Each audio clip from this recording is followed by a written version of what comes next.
Are we overstretching? This may surprise you because every time you pick up an article someplace on just about any sport, even when you take a look at workout programs, they all include a tremendous amount of stretching. Runners, you have to stretch before you run, you have to stretch after you run. Sometimes they even recommend a stretch in the middle of your run.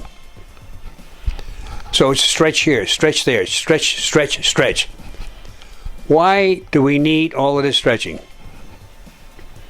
Now, stretching is good when it's needed.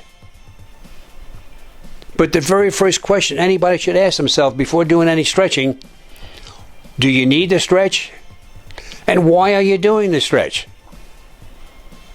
Are you stretching to prepare yourself for activity? Are you stretching to gain more flexibility? Are you stretching to help prevent delayed onset muscle soreness? These are some of the three main reasons why a person does stretching. So which one is it? Don't just stretch for the sake of stretching. This is what I find going on all the time. Oh, I have to stretch. Well, wait a minute. I got to stretch. I got to stretch out. I've never seen so many people that need stretching. I can understand it sometimes when you wake up, if you've been sleeping in one position all night long, and you kind of stiff and you get up and say, oh boy, I just got to, move a little bit, or you've been sitting a long time. But then, see, that's active stretching, though. See, and here again, I should have added, not only do you want to ask the question of why should you stretch, or why are you stretching, but also, what is the best kind of stretch to do for each of these three? So, for example, if it's getting yourself ready for a run, or getting yourself ready to play, if you want to prepare the muscles for activity, then you need dynamic stretching. And that dynamic stretching is a far cry from static stretching. Now, I'm taking these for granted, but maybe I shouldn't. Remember, static stretching is a stretch in which you hold a position for up to 30, 60 or more seconds. And the more you hold that position, the more you relax the muscles to allow for a greater and greater range of motion. Dynamic stretching, on the other hand, is where you have to employ the muscles to move you. You need the muscle to move the arm or the leg or the body through a particular range of motion. As you use the muscles on one side of the joint to create that movement, the muscles on the other side are getting stretched.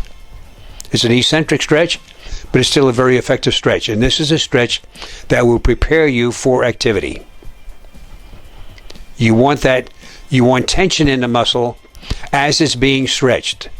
This is how it gets prepared. Remember, static stretching, there's no tension. It's complete relaxation. That's why it does not prepare you for activity. It's good to put you to sleep, not to go out and perform at your best. So keep those two distinctions in mind.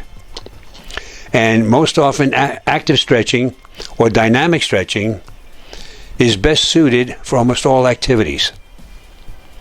And if you use weights, you can actually develop strength together with flexibility.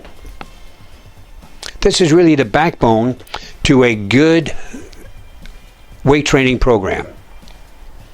For years, we have always advocated, or at least I've advocated, doing full range of motion exercises. If you go through the full range of motion, you're developing flexibility along with the strength. But if you're using extremely heavy weights and only going through half of that range, or like bodybuilders often do to get more muscle bulk, they do partials or halves and so on. So now you're not getting the full range of motion. And this is where they can develop a lot of tightness, and they may need some flexibility. But here again, each one has its purpose. So if they're looking for more bulk, they don't care about sacrificing a little bit of flexibility. Not much, but they'll sacrifice some. So the key point, once again, do the kind of stretching and the method that's going to bring you the best results. See, now if it's stretching to help prevent delayed onset muscle soreness, then the static flexibility may be better, or static stretching. But you don't want to do too much.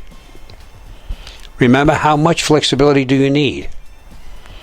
As you do more and more of this static stretching, you not only stretch the muscles, but also the connective tissue, the tendons, and the ligaments.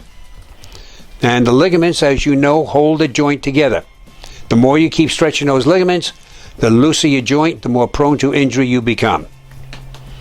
I'm a firm believer, and I've seen this with too many athletes. They do so much stretching, their joints are so loose, they come down with injuries constantly. And it's not until they develop sufficient strength to stop this excessive range of motion do the injuries cease. So don't overdo it. Do enough to get you ready for a sport. And if you don't need the flexibility, don't do any flexibility training. You only need flexibility training if you want to increase the range of motion. And if you don't want to increase the range of motion, don't do it.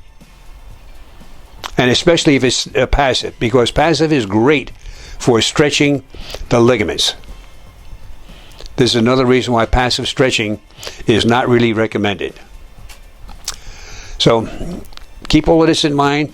Stretching is good, plays a valuable role, but know when to use it, how to use it, and why you're using it. Then you'll be on very safe ground.